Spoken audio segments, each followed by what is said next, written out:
Hey there, movie fans. Welcome to the Blues of June 2020. Before I'm going to show my latest purchases, I have some Kickstarter news to share with you. There is a Dutch artist named Richard Raaphorst, and for years he was trying to make a Nazi zombie movie called Worst Case Scenario, but he could never get it off the ground. He did end up directing Frankenstein's Army, which is the closest thing we'll ever get to a worst case scenario movie. However, instead of a movie, he's working on a graphic novelization, and he has already received his end goal on Kickstarter, but it's still going on. So if you're interested, I have provided the link to his Kickstarter page in the description below.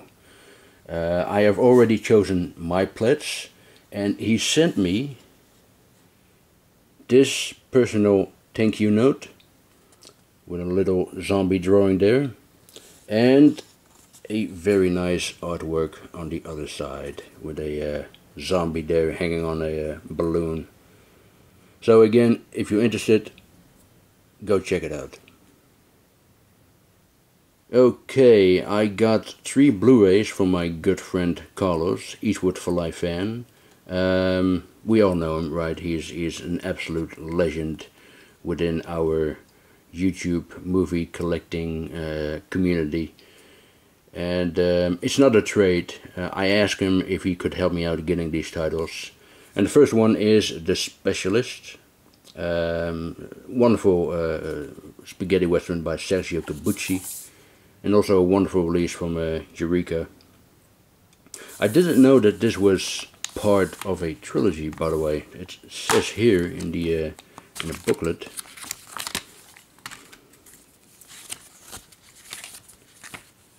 Here it is. It's the third part of Corbucci's Mud and Blood trilogy after Django and the Great Silence. So I did not know that these 3 formed a trilogy, so that's very, very interesting. The Mud and Blood trilogy.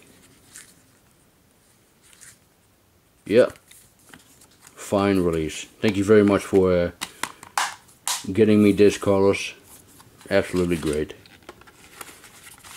And he also got me this HMV exclusive digibook of 1917, Sam Mendes. World War I epic. It's a great film, it really is. I wasn't overly thrilled by it, to be honest, but on a technical level it's an amazing achievement, and it once again shows that Roger Deakins is the best cinematographer alive. Yep, thank you, Carlos. And here is the Zavi exclusive edition of Jaws with the lenticular cover there. I heard some people received it in bad conditions, you know, it was damaged and all. But Carlos was lucky enough to get 2 copies, one for him and one for me, in really good conditions. And you know, he also did a video on this wonderful Blu-ray sets, and I'll put the link to that video below, so if you want to see the whole thing, you know, check it out. Yep. And finally, Carlos gave me this freebie DVD, The Smiling Maniacs with Martin Balsam, Franco Nero and Fernando Rey. It's an Italian film about corruption in the, well, it pretty much says it here, corruption in the Palace of Justice, which is the original Italian title there. So yeah, thank you very much for this, Carlos, and for helping me out getting those other ones. I absolutely appreciate it. If you haven't subscribed to his channel, then you ought to be ashamed of yourself. You know, he recently received 500 subs. Congratulations on that again, Carlos. But he should have gotten over 1,000 by now. So if you haven't subscribed to him, don't be a jerk. subscribe to the man right now. Next is this stack of DVDs that I got for good prices. Some of them are on Blu-ray, like this one, A Child is Waiting, directed by John Cassavetes. Beautiful film, by the way, with Burt Lancaster and Judy Garland, and also with Mrs. Cassavetes, Gina Rowland, over there. Yeah, very beautiful film. Next is Goodbye Again with Ingrid Bergman, Yves Montand and Anthony Perkins. Directed by Anatole Litvak, who also did The Snake Pit, among others. This is Not As a Stranger, which is a decent melodrama with an all-star cast. I mean, Olivia de Havilland, Robert Mitchum, Frank Sinatra, who else is in there? Gloria Graham, Broderick Crawford, Lon Chaney, Lee Marvin. Yeah, really good cast, by the way. Yep. This is the 1958 version of The Quiet American with Audie Murphy and Michael Redgrave. This was directed by Joseph L. Mankiewicz, and David Fincher's next film is about Mankiewicz with Gary Oldman, and it will be coming out on Netflix later this year. Only heard good things about this one. Sunday Bloody Sunday, which is about the love triangle. I know there's a Criterion Blu-ray of this film. The Visitors with James Woods. They forgot to put the S there.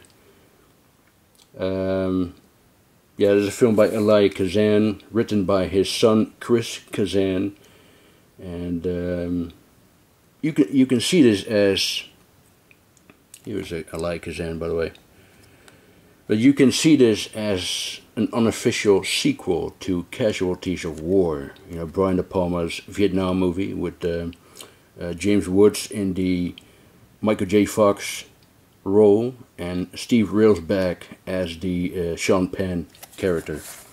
And I thought it was pretty good. But the ending will definitely not appeal to everyone.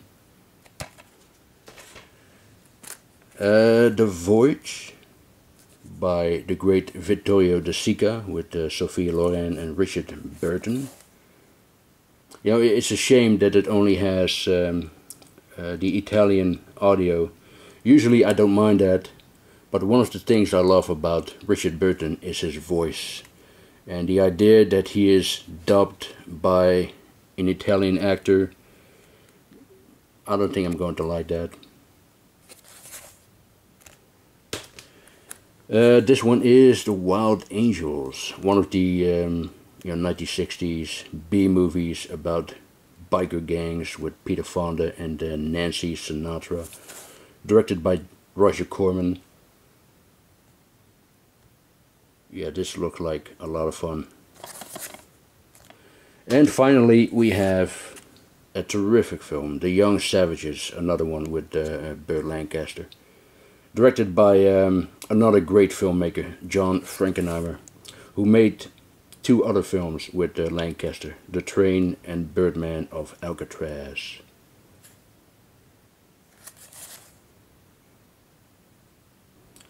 Next is Fawlty Towers. Yes, I know, I'm a terrible person. How dare I pick up such a disgraced TV show? Look, I don't want to say too much about it. I want to keep politics as far away from my channel as possible. And besides, you don't want me to talk politics. You want me to talk about movies and TV series. You know, that's why you're here. But as you know, the BBC removed an episode of Fawlty Towers from their platform. They put it back online again, by the way. And the reason for that was because a character says the N-word a few times. And what I don't understand is there are hundreds of movies and TV series that has the N-word. And they're not being removed from any platform. So why this episode? It doesn't make any sense. A similar thing happened to Gone with the Wind. It was removed from HBO Max, and now it's back on again with a warning this time. The movie has been around for 80 years, and all of a sudden it needs a warning. Anyway, it should never have been removed in the first place. I mean, take Birth of a Nation, for example. D.W. Griffith's 1915 silent classic, arguably the most racist film in cinema history. And you can watch that on YouTube. And YouTube did not remove it. So why was Gone with the Wind removed? And don't get me wrong, I don't want Birth of a Nation to be removed. I don't want any movie or any TV series to be removed from any platform for whatever reason, you know. But on the other hand, if they are being removed, I personally don't really care about it because I have physical copies, and that's the way to go. You know, that's what's so great about physical media. You don't need to worry about any kind of nonsensical censorship whatsoever. By the way, the reason why I got this on DVD instead of Blu-ray is, well, first of all, it was cheaper. And second, the Blu-rays are upscaled from standard definition, so I assume they pretty much have the same picture quality. Anyway,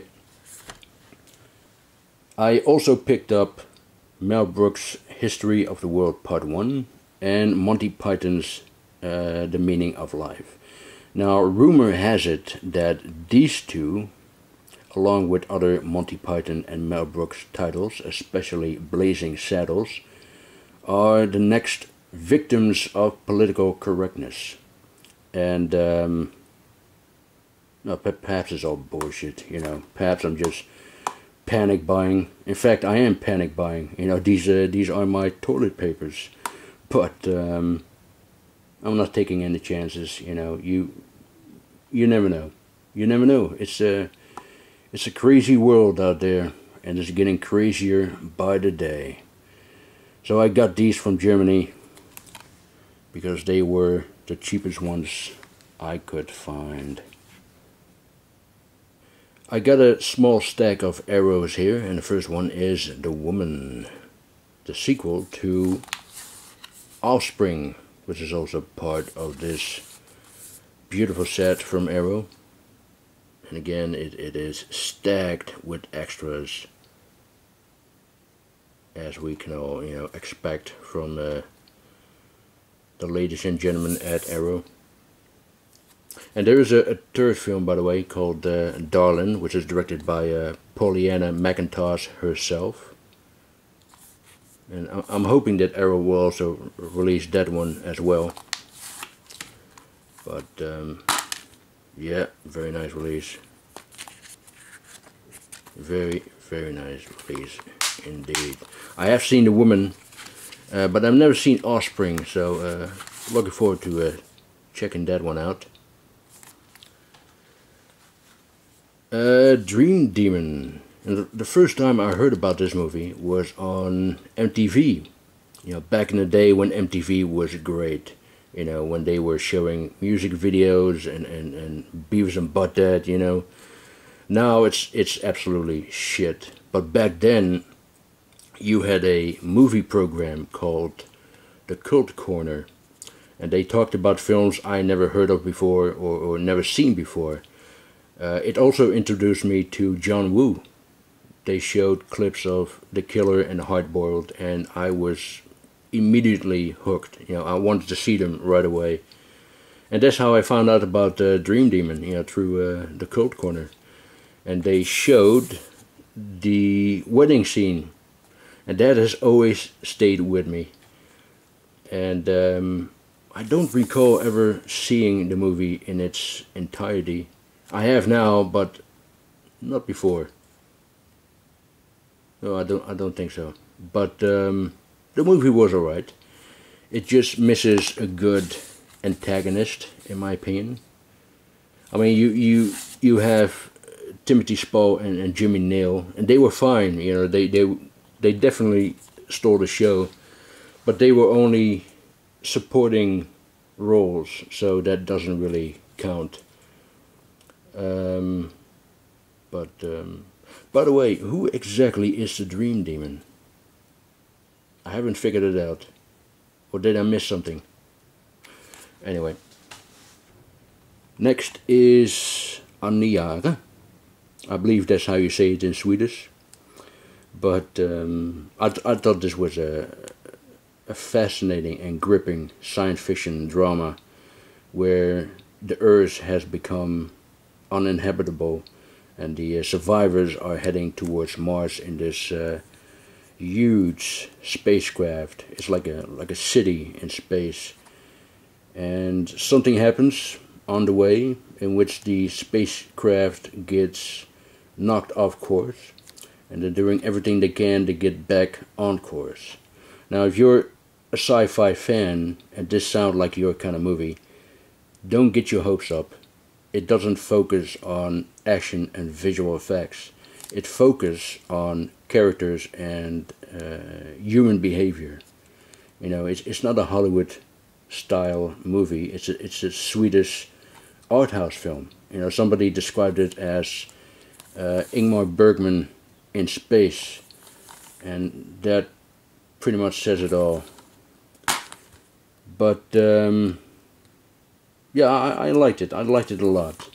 And interestingly enough, it's based on a poem that was also the inspiration for operas and rock albums. You know, there's more information in the booklet, by the way. But yeah, I thought it was very good. Omni Arthur. Merry Christmas, Mr. Lawrence. This is a classic. Absolutely a classic film. With David Bowie, Juichi Sakamoto, who also composed the legendary music of this film. Tom Conti, Takashi Kitano, Jack Thompson. Yeah, very good. Very good. I haven't seen it for years, so I'm looking forward to see it again. Merry Christmas, Mr. Lawrence. And finally, I have One Missed Call Trilogy. You know, I never knew that this was a trilogy. I was only familiar with the first one that was directed by Takashi Miike, but I never knew there were two other ones as well. So I don't think the part 2 and 3 are as good as the first one, but we'll see. We'll see about it. I did like the first one a lot. It does have its creepy moments in it. But yeah, another beautiful release, and I really love the slip color. You know, it's very it almost feels like rubber in a way. You know what I mean? Like, there's a very weird feel to it. But yeah, looking forward to check out all 3 films very soon. I got the latest Jackie Chan movie put out by 88 Films, Armor of God 2, Operation Condor. And whoever has the rights to part 1, I certainly hope they will give it the same Blu-ray treatment as this one. I mean, look at this. It is full of extras. Yeah. Absolutely great. Absolutely great. 88 Films, man, they're doing a fantastic job. They really do. Yep. And I also have easily one of the best gialli ever made, The Strange Vice of Mrs. Ward. Directed by the great Sergio Martino.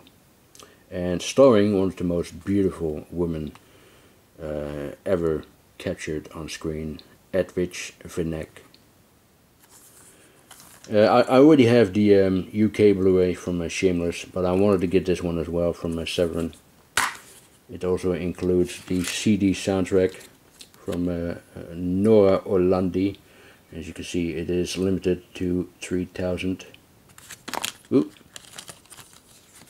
But yeah, very nice release of a terrific movie. Yep, very nice. And I got 2 editions from Indicator, and the first one is The Beast Must Die. An enjoyable Amicus production, and also very silly because the werewolf is played by a German Shepherd. No, I'm not joking. In fact, there is a picture in the booklet, and oh, look at that. The great Peter Cushing. You know, he could play anything. You know, he could play the world's nicest guy convincingly, and I'm sure he was very nice in real life. But he could also play the most intimidating man convincingly. But anyway.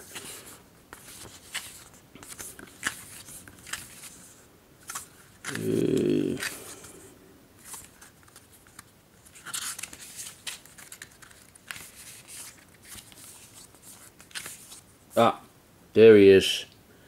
That's the werewolf of this movie, ladies and gentlemen.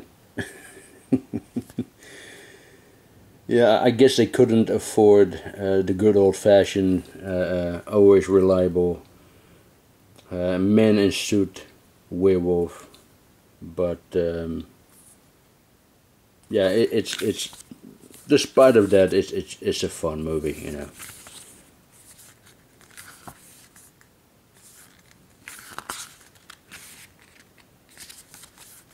Absolutely a fun movie.